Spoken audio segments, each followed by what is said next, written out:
নমস্কার বন্ধুরা, আমার ইচ্ছেগুলোই স্বাগত জানাই। আমার আজকের গল্প পাঠ ধূম্রলোচনের আবির্ভাব। লেখক শিবরাম চক্রবর্তী। আজ প্রথম পর্ব। দৈত্য দানবদের যে একালেও দেখা যায় তা হয়তো তোমরা জানো না। এ যুগের ছেলেমেয়েরা তা মানেও না বোধ হয়। সেই আলাদিনের আমলের প্রায় আশ্চর্য প্রদীপের ন্যায় একজনা একবার আমার বোন জবার কাছেই এসে হাজির হয়েছিল একদিন। হঠাৎ এসে হাজির।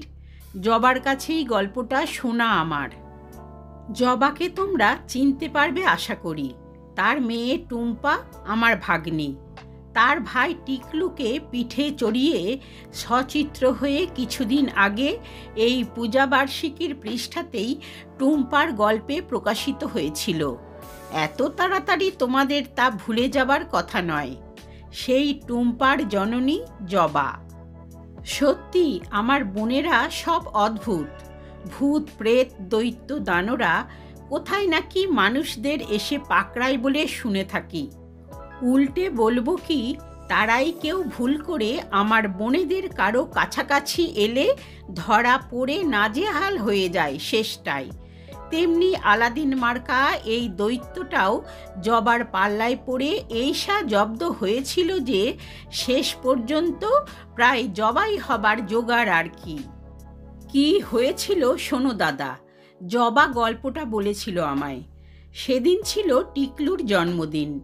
বছর কয়েক আগে এক পুরনো আসবাবের দোকান থেকে শখ করে সেকেলে একটা চীনে প্যান আমি কিনেছিলাম।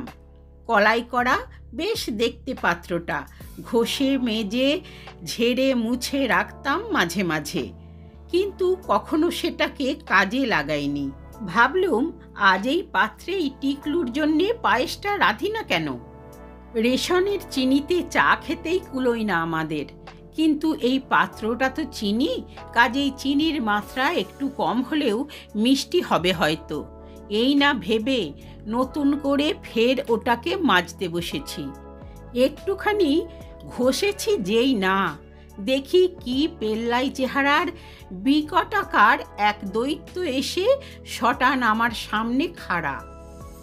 সত্যি বলছিস? শুনেই না আমি চমকে গেছি। দেখলে কি হতো কে জানে। চেয়ার সমেত উল্টে পড়ি আর কি। সামলে নিয়ে বললাম, দূর, এখনকার কালে কি আর দৈত্য দানরা দেখা দেন নাকি? এখন ওদের আসতে মানা। তাছাড়া ওনারা কি টিকে আছেন এখনো যে টিকি দেখাবেন আবার? এক বর্ণ মিথ্যে নয় দাদা, তোমার এই গা ছুঁয়ে বলছি। ধোঁয়াটে রং, বিচ্ছিরি চেহারা, বর্ণনা করে জবা। সত্যি বলতে গোড়ায় আমি একটু চমকে গেলেও দত্তি দেখে ভড়কাবার মেয়ে আমি নই। তাছাড়া আলাদিনের গল্পটা তো পড়াই ছিল আমার। প্রথম দর্শনেই ভদ্রলোকের পরিচয় টের পেয়ে গেছি। সহজ সুরেই বলেছি, দেখো বাপু, আচমকা এইভাবে এসে এমন করে আমায় চমকে দেবার মানে ভেবেছ কি তুমি? আরেকটু হলেই এই প্যানটা আমার হাত ফসকে পড়ে গিয়ে চুরমার হয়ে যেত যে। সে হাঁটু গেড়ে আমার সামনে বসে বলল, হুকুম করুন, কি করতে হবে এখন আমায়? বলি, একদিন ছিলে কোথায়? আমি রাগ করে বললাম, এই প্যানটা তো কিনেছি বাপু আজ না, প্রায় বছর 10 হবে। ঘষে ঘষে হাত ক্ষয়ে গেল আমার। কই, একদিন তো দেখা দাওনি লাট সাহেব? আগে হলে কাজ দিত, অনেক কিছু করবার ছিল তখন। এখন আর কি করবে? আগে আপনি ওটা তোয়ালে দিয়ে ঘষতেন কি না? আশি আশি করেও আসতে পারিনি তাই। আজ আপনি হাত দিয়ে ঘষেছেন তো এনামেলের গায়ে? আপনার নখের আঁচড় লেগে দাগ পড়ল কি না? টনক নড়ল আমার। তাই আমার মুল্লুক ছেড়ে চলে আসতে হলো আমায়। এখন হুকুম, কি করব আমি? কিছুই কি করবার নেই আর? তার কথায় তখন আমি ভাবতে বসলাম, কি করতে বলা যায় লোকটাকে। সে কি রে, এত ভাববার কি ছিল তোর? জবার ভাবনার আমি জবাব দিই। দৈত্য দানবদের দিয়ে যত সোনা দানা আনিয়ে নিতে হয় তাও জানিস নে? চুনি, পান্না, হিরে, জহরত, মণি, মুক্ত এইসব আনাবি তো, তা না? আহা, সেসব দিন কি আর আছে? সে সুখের দিন আর নেই দাদা। গোল্ড কন্ট্রোল হয়ে যায়নি এখন? চোর ডাকাতদের ভয় নেই গো? একালে এই কলকাতাতেও এখন, আমাদের এই যাদবপুরেও চুরি, ডাকাতি, রাহাজানি, খুন খারাপি, বোমাবাজি দিন রাত লেগেই রয়েছে। তাছাড়া তোমার ওই ইনকাম ট্যাক্সওয়ালারা ধরবে না? কর্তা আবার সরকারি চাকরি করেন, পুলিশ এসে পাকড়াবে না তাকে? কৈফিয়ত চাইবে না? এত সোনাদানা হলো কোত্থেকে তোমার শুনি? ঘুষ খাচ্ছ নিশ্চয়। ব্যাস, তার চাকরি খতম। নইলে গা ভরা গয়না পরার শখ ছিল নাকি আমার? 2-1 সেট জড়োয়া অলংকারই বা ওই দানোটাকে দিয়েই না আনাতাম। জবা দীর্ঘশ্বাস ফেলে। তোর ওই আঁচড়ে মানে তোর ওই আঁচড়ানোর জন্যে কি খুব বিরক্তি প্রকাশ করলো বোধ হয়? জিজ্ঞেস করি আমি। মোটেই না, বলল সে তুমি কবে আঁচড়াও সেই অপেক্ষাতেই বসেছিলাম আমি একদিন। এখন বলো কি করতে হবে?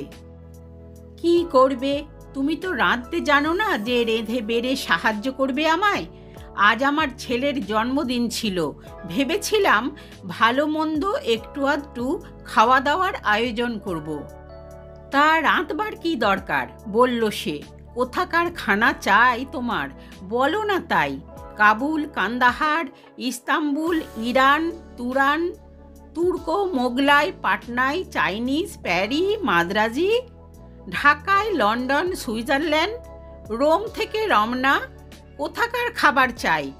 তোমার হুকুম করো, 1000 রকমের ডিশ এনে হাজির করছি এই দণ্ডে। আহা, এতই যদি আনিয়েছিলিস তো আমায় খবর দিসনি কেন রে? শুরুত করে জিভের জল টেনে নিয়ে ক্ষুব্ধ স্বরে আমি শুরু করি। কে আনাচ্ছে দাদা? খাদ্য নিয়ন্ত্রণ আইন নেই নাকি? অত সব খাবার দেখলে পাড়ার লোকেদের চোখ টেরা হয়ে যেত না? অতিথিদের 3 পদের বেশি খাদ্য দিতে গেলেই তো বিপদ। পুলিশ এসে পাকড়াতো না আমাদের? পাগল হয়েছ নাকি তুমি? যা বলেছিস, পুলিশের পরোয়ানার পরোয়া না করেটা কে? আবার আমার সাই তার কথায়। তাহলে আমায় কি করতে হবে বলুন? জানতে চাইল দৈত্যটা। তাই তো ভাবছি। ভাবিত হয়ে আমি বললাম, আলাদিনের কাল আর নেই ভাই। এ বাজারে হঠাৎ এখন বড়লোক হওয়া যায় না। পাড়াপড়শির চোখ টাটাবে, পুলিশে টের পেলেই জেল, হাতে দড়ি পড়ে যাবে সবাইকার। ভেবে দেখি আমি। ভালো কথা, কি বলে ডাকবো আমি তোমায়? তোমার নামটা কি? নাম তো আমার জানা নেই, তবে আমার মুলুক কোথায় বলতে পারি। জাহান্নাম।